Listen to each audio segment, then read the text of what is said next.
नमस्कार मित्रों, मेरे स्पिरिचुअल कनेक्ट पर आप सभी लोगों का हार्दिक अभिनंदन। मित्रों, आज मैं आप लोगों को ध्रुव अवतार की कथा के बारे में बता रही हूँ, तो उसको ध्यान से सुनिए मित्रों। और एक अनुरोध आप लोगों से, मेरे स्पिरिचुअल कनेक्ट को यदि आप लोगों ने सब्सक्राइब ना किया हो तो सब्सक्राइब कर लीजिए और ज़्यादा से ज़्यादा लोगों को शेयर कीजिए मित्रों। तो चलिए हम लोग शुरू करते ध्रुव अवतार की कथा के बारे में।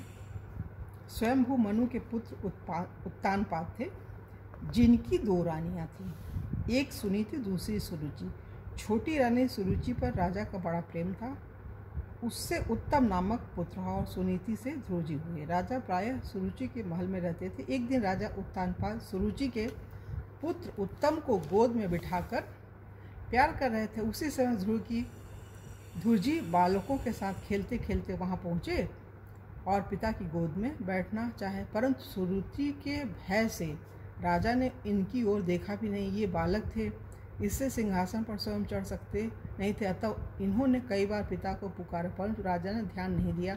तब सुरुचि राजा के समय ही बड़े अभिमान पूर्वक बोली, वत्स, तू राजा की गोद में सिंहासन पर बैठने की इच्छा करता है, तू उसके योग्य नहीं है। तू यह इच्छा न कर, क्योंकि तू हमारे गर्भ से नहीं उत्पन्न हुआ। तू राज सिंहासन का अधिकारी तभी होगा जब हमारे उदर से तेरा जन्म होगा। तू बालक है, नहीं जानता है कि तू अन्य स्त्री का पुत्र है। जा पहले तप के द्वारा भगवान को संतुष्ट कर उनसे वर मांग कि मेरा जन्म सुरुचि से हो, तब हमारा पुत्र होकर राजा के आसन का अधिकारी हो सकता है। अभी तेरा या तेरी माँ का इतना पुण्य नहीं है। अपने और अपनी माता के विषय में ऐसे निरादर भरे और हृदय में बिंधने वाले विषैले वचन सुन ध्रुवजी स्तब्ध रह गए और लंबी लंबी सांसें भरने लगे। राजा यह सब देखते सुनते रहे, परंतु कुछ न बोले। बालक ध्रुव चीख मारकर रोते, ऊर्ध्व श्वास लेते, होठ फड़फड़ाते हुए अपनी माँ के पास आए।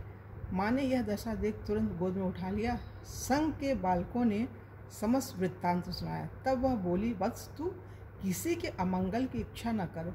कोई दुख दे तो उसे सह लेना चाहिए। बहुत बड़ी बात बताई है सुनीति माता ने। सुरुचि के वचन बहुत उत्तम और सत्य है। वस्तुतः हम दुर्भागा हतभाग्या ही हैं। ध्रुव ने पूछा, माँ, मैं और उत्तम दोनों समान रूप से राजकुमार हैं, तब उत्तम क्यों उत्तम है और क्यों मैं अधम हूँ? राज सिंहासन क्यों उत्तम के योग्य है और क्यों मेरे योग्य नहीं है? सुनीति ने उत्तर दिया, बेटा, सुरुचि और उसके पुत्र उत्तम ने पूर्व जन्म में बड़ा भारी पुण्य किया है, इसी से वे राजा के विशेष प्रेमाभाजन हैं।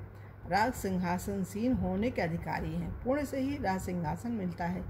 यदि तुझे भी राज सिंहासन पर बैठने की इच्छा है तो विमाता ने जो यथार्थ बात कही है उसी का द्वेष भाव छोड़कर पालन करो और श्री जग भगवान के चरण कमलों की आराधना कर।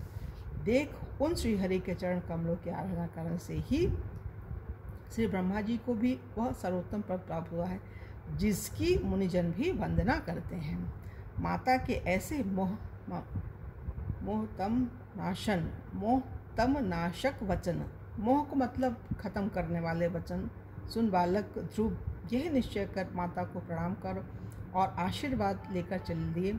श्री नारद मुनि ने जब यह सब सुना तो बड़े विस्मित हुए कि अहो, क्षत्रियों का सा कैसा अद्भुत तेज है, वे थोड़ा सा भी मान भंग नहीं सह सकते। 5 वर्ष का बालक इसको भी सौतेली माँ का कटुवचन नहीं भूलता है।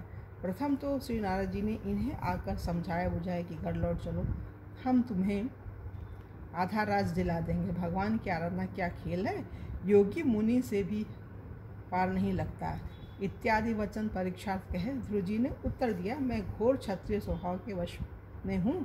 सुरुचि के वचन रूपी बाणों से मेरे हृदय में छिद्र हो गया है। आपके वचन इसी से उसमें नहीं ठहरते हैं। आपने कृपा करके दर्शन दिया, तो अब ऐसी कृपा करिए कि मैं शीघ्र ही श्रीहरि को संतुष्ट कर वह पद प्राप्त कर लूँ जो त्रिलोकी में सबसे श्रेष्ठ था, जिस पर मेरे बाप दादी और दूसरे कोई भी आरूढ़ नहीं हो सके।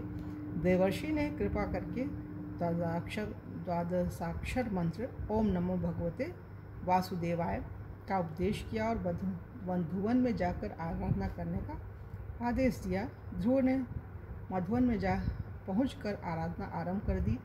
आराधना काल में ध्रुव ने शरीर निर्वाहार्थ तीन रात्रि के अंतर से केवल कैथा और बेर खाकर 1 मास व्यतीत किया। दूसरे महीने में 6 दिन के अंतर से सूखे पत्ते और घास खाकर भगवत भजन किया। तीसरे 9 दिन का अंतर कर के केवल जल पीकर आराधना करने लगे। चौथे महीने में 12 दिन के अंतर केवल वायु पीकर भगवान का ध्यान करते रहे। 5वें महीने में तो उन्होंने श्वास लेना ही बंद कर दिया।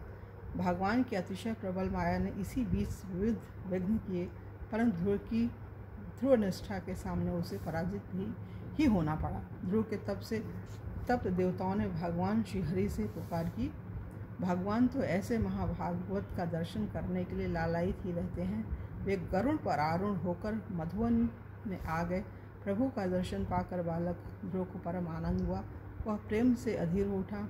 उसने पृथ्वी पर दंड के समान पड़कर उन्हें प्रणाम किया। हाथ जोड़े हुए, सिर झुकाए, विनय से युक्त बालक ध्रुव प्रभु के सामने खड़े होकर स्तुति करना चाहकर भी नहीं कर पाते थे।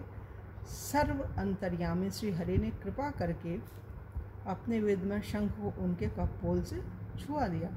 ध्रुव को तत्काल दिव्य वाणी प्राप्त हो गई और वे भगवान की स्तुति करने लगे। इस प्रकार भगवान ने ध्रुव को वर देने के लिए श्री हरि अवतार लिया था। मित्रों, यहाँ पर ध्रुव अवतार की कथा पूरी हो रही है और कल की वीडियो में आप लोगों श्री धन्वंतरी अवतार की कथा के बारे में बताएंगे। तब तक के लिए जय हिंद, जय भारत, ओम शांति।